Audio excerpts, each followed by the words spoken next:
Ravi de vous voir.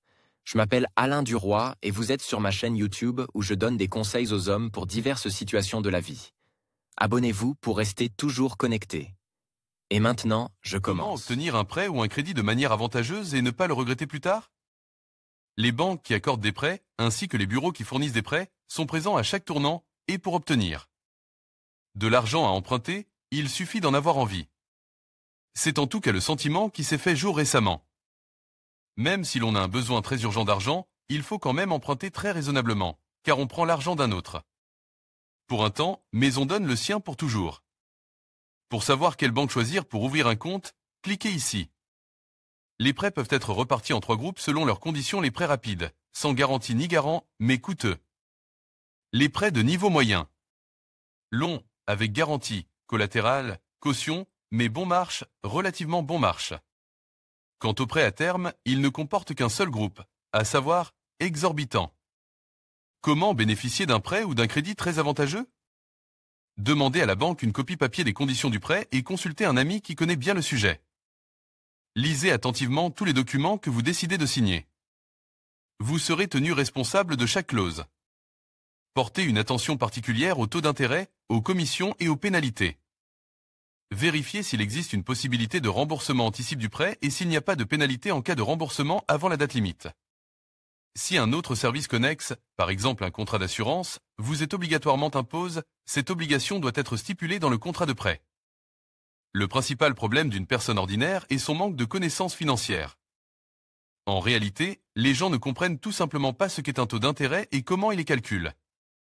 Et si les intérêts sur les prêts laissent encore espérer la lumière au bout du tunnel, déterminer le montant réel de la commission sur les prêts et les crédits est quelque chose d'inimaginable.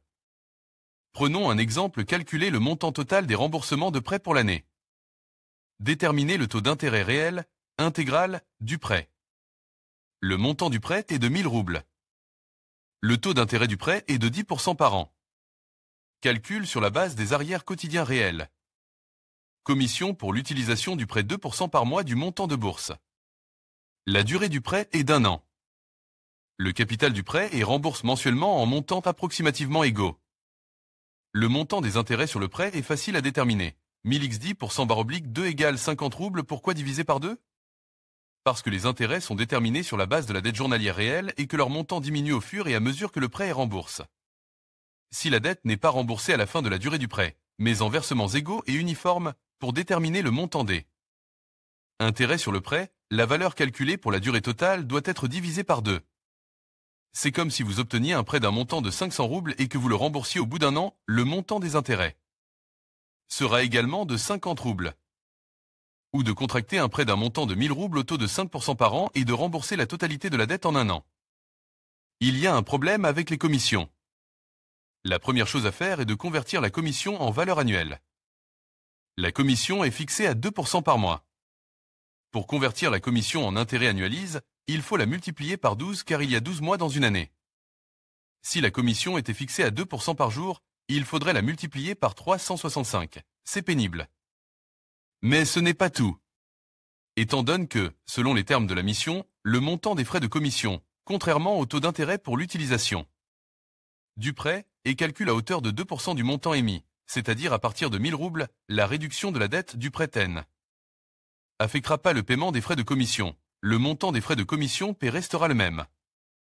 Par conséquent, les 24% obtenus doivent être multipliés par 2 pour être alignés sur le taux d'intérêt établi. En d'autres termes, le pourcentage annuel de la dette réelle correspond au pourcentage mensuel du montant de bourse, multiplié par 12 puis par 2. Toutefois, pour déterminer le montant du paiement de la commission pour l'année en roubles, le pourcentage calcul, ainsi que le taux d'intérêt, doivent être divisés par 2. 1000 x 48%/2 égale 240 roubles, soit pratiquement 5 fois le montant des intérêts. Il convient de noter, pour la clarté des calculs, que le résultat de la multiplication par 2 est une valeur inexacte, mais qu'elle est exacte à plus de 95%. Le total de tous les paiements sur le prêt sera de 1000 x 10% plus 48%, 2 égale 290 roubles. Déterminer le taux d'intérêt réel, intégral du prêt. Le taux d'intérêt total du prêt est supérieur à 50% par an, et de nombreuses personnes pensent qu'il est de 12%.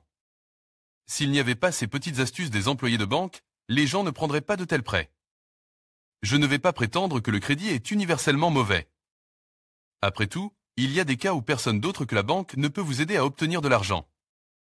Et il n'est pas toujours souhaitable de faire part de ses problèmes financiers à son entourage et de se considérer comme un oblige à l'avenir. Rappelez-vous que si un employé de banque vous traite de manière amicale, avec un sourire et une grande compréhension, cela ne signifie pas qu'il vous souhaite le meilleur. Craignez les danites qui apportent des cadeaux.